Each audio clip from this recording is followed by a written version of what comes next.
Hello everybody. Welcome to another episode of Jak and Daxter. Actually, we're back on Jak and Daxter because I haven't touched it in a while. I'm your host, Too Elusive, and I'm kind of coming off of a mini hiatus for this game. I call it a mini hiatus because I was busy focusing on other things, and the only reason why I've been uploading as many Gun Vault episodes as there are now is because I've already had them recorded a while ago. And I wanted to be able to focus on other stuff, like other projects I'm working on for the time being. But now I actually have time to record new footage for Jak and Daxter, and that's why we are here. Now, the last thing we did, if I'm not mistaken, was that we ran around in the precursor ruins. And next thing I want to do is take on the swamp objectives. There are several objectives we could take from this point on, but I feel like I should do the swamp next, because the other area aside from the swamp that we have available is the basin, and I know off of memory alone that that place is very focused on, I believe, the bike objectives. Like, there's hardly any areas where you're running around. I know for a fact that most of them is bike based. Anyway, I believe we're down to one scout fly left in this area, and where that is, I'm not sure, but I'll look for it later. Anyway, we are here in the swamp, and the swamp, in my opinion, isn't really all that bad compared to the precursor ruins. Now, what I like about the swamp is that it's the first time we've ever encountered this particular eco, and basically it's the yellow eco that that allows you to shoot projectiles, essentially. Like, you become a DBZ character, which I think is really cool. Can I please get up there? Thank you. Anyway, I'm not really going in any particular order. I'm just going through a route that I am remembering. Oh no, I messed that jump up horribly. In the meantime, let me tell you more about this eco power-up. So like I said earlier, you're able to shoot energy blasts from your hands. I will let you know right now that this power-up completely, I shouldn't say overrule your punch, but it's mapped to the square button, and any attack that you do with the square button is replaced with the ability to fire eco. That also applies to your ground pound as well, so you'll be able to fire your shots in midair. Now, if you fire your shots in midair and on the ground, you will have the ability to, I would say, cause your shots to become, well, I shouldn't say cause your shots to become this. They are this, right from the get-go. Oh god, can I please stop landing there? Whoa! Almost messed that up. I almost did. I just want to be able to free that eco vent over there. But anyway, firing your shots in the ground or in the air will give the power-up homing capabilities by default. And it'll literally home in on anything and everything that is breakable.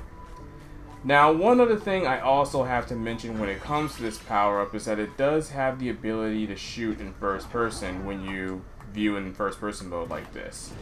However, one thing you also got to be aware of is that when you're firing in that mode, you don't have homing capabilities. And I mistimed my jump again. Jesus.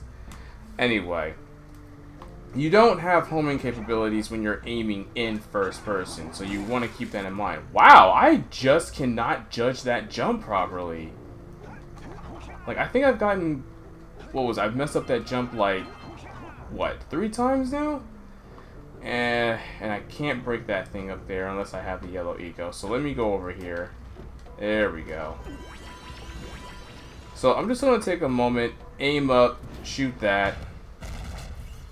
We're going to have to hit at least 3 more of those, and we'll be able to get a power cell for each one. Also, I'm going to take a moment to get rid of that mouse turret over there, because it respawned when I died.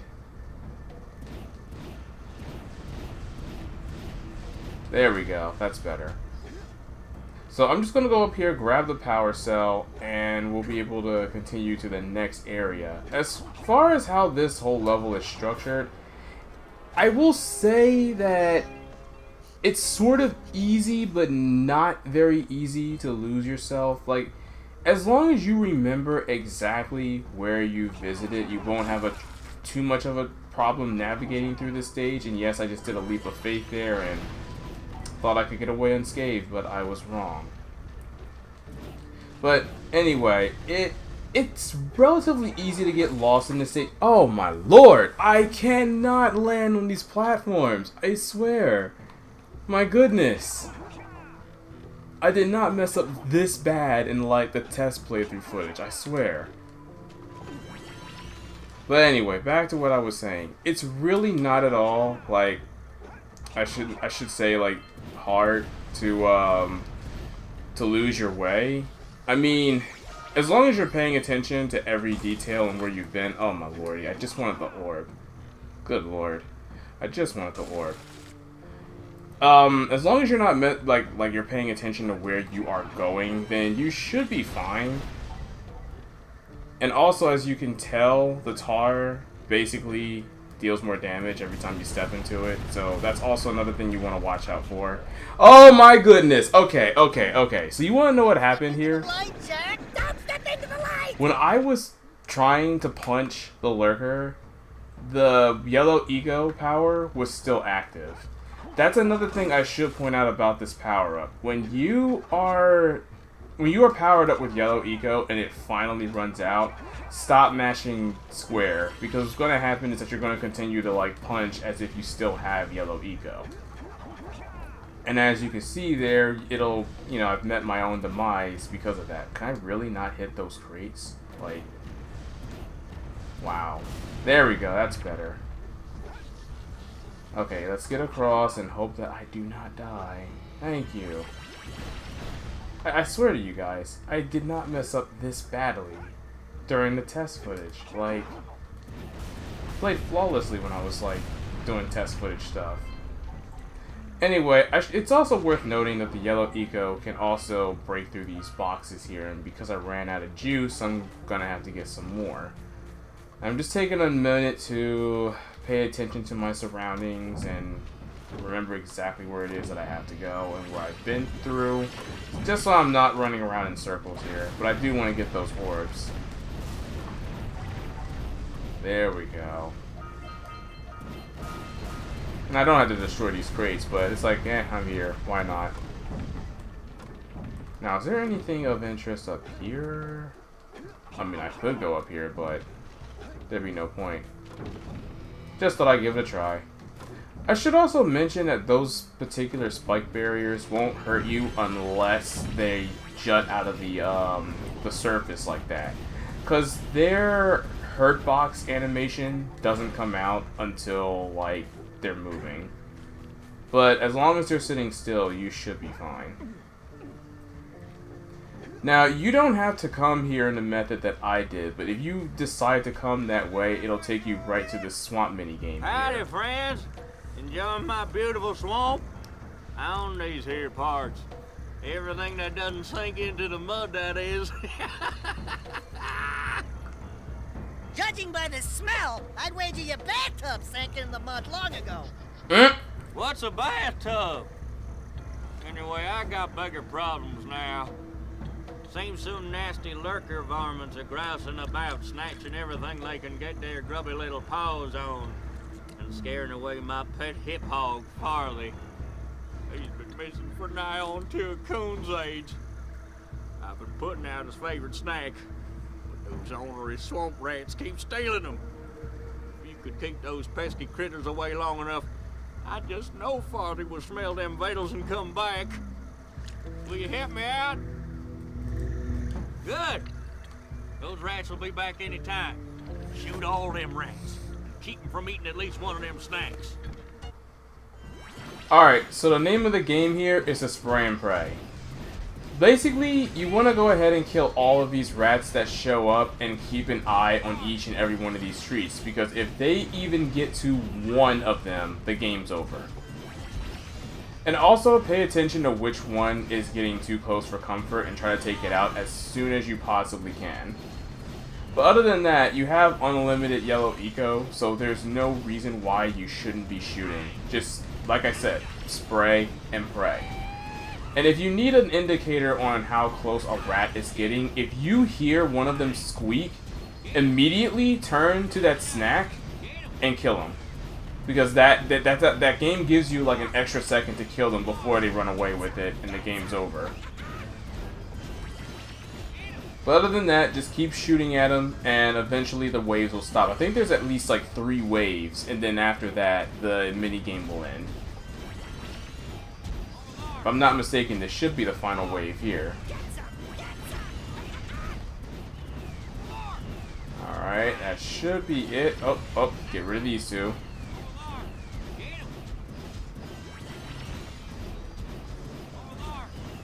Oh, no you don't. Yeah, did you hear that? Oh, real?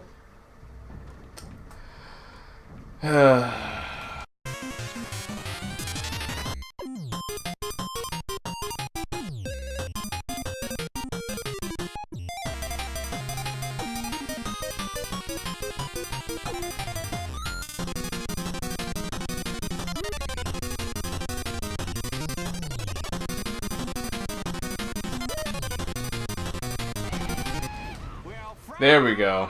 That's better. Sure know how to shoot. Thanks a heap for the help.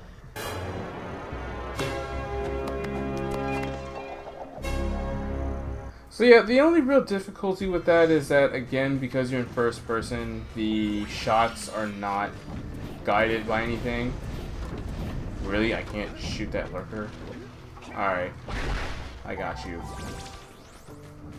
Now, if there's anything of interest out here, I really don't think so. Okay, there's nothing out here that I really need to pay attention to. So, I'm just gonna head back, try to, like, not drown to any of this swamp crap as I step into it again. As you know, that's just what I do here. Oh! Time to move. Nope, I am not fighting them on that tiny little platform. I need something bigger than that. Okay, camera. Can you work with me here? Oh, you can die. Thank you. And I'm just going to get rid of these rat nests over here. Because the reason why I'm getting rid of them is because there's like more precursor boxes back there that I definitely want to clear. Yeah, unlike the precursor temple, it's actually very, very easy to get the rest of the orbs here. Oh, please don't fall. Please don't fall. Please don't fall. Alright, now break that over there. Come on. There we go. And of course I step into it again. Please don't fall. Please don't. Okay, we're good now. I believe we're good now. And is there anything in particular over there? No, there is not. Alright, so now that that hazard's out of the way, we can continue on with the rest of the level here. Now, there is a nice little, what is it? A little flet mini game here. And here's some things you need to know about the flet. It can walk through the swamp, but it walks slowly. Anyway, the reason why we're on the flet right now is because there is a platforming section up here that requires the flet's additional jump. It's also worth noting that the flet has 2 different attacks. He has his tackle, and he also has the dive bomber, which is right there. And yes, I just made that name up. Actually, I'm not really sure where I got the name dive bomber from. I'm pretty sure I've heard it from like some other game, but I'll figure that out later. Anyway, you want to come up here and basically just do some platforming. That's all there really is to it. Use a flutter jump to get across, get the scout fly that's up here. Hopefully I got every precursor orb up that platform so I don't have to go that way again. And I did. Awesome. And yeah, that's pretty much it. Honestly, the flet reminds me a lot of Yoshi, if I had to make any comparisons. It could also double as a Chocobo mashup as well because of the whole bird aesthetic. But other than that, I mean, he's a really cool mount to have, and that's all I really have to say about him. We do get to ride on the flet again, I believe in like the winter, the ice-esque stage, and I think that's the last time we play as a flet. I'm not 100% on that. We may have to play him again when we get to the volcano area, but we'll save that for later. But anyway, once you're done with the Floodfoot, which we pretty much are, you just bring it back here, dismount, and continue on your way. It's also worth noting that the Floodfoot cannot collect eco orbs like Jak can. Like, those are exclusively for our boy here to use. I just want to see what's over here real quick. Oh, cool, another Zeppelin cord. Alright, so first I'm gonna like kill this noise, and then blow this up. There we go. Now how many more are left? I think there's... Alright, cool. So there's only 2 more left. Alright, awesome. And that's another thing as well. If you ever can't figure out where the heck the rest of the tethers are, just look at the balloon and follow where the ropes are. Now, I have no idea why I hit triangle when I was trying to jump off of the launch pad there, but then again, I've been playing Kingdom Hearts recently, and you know how if you want to interact with certain things, you have to hit triangle to be able to do so. It's basically what's going on there.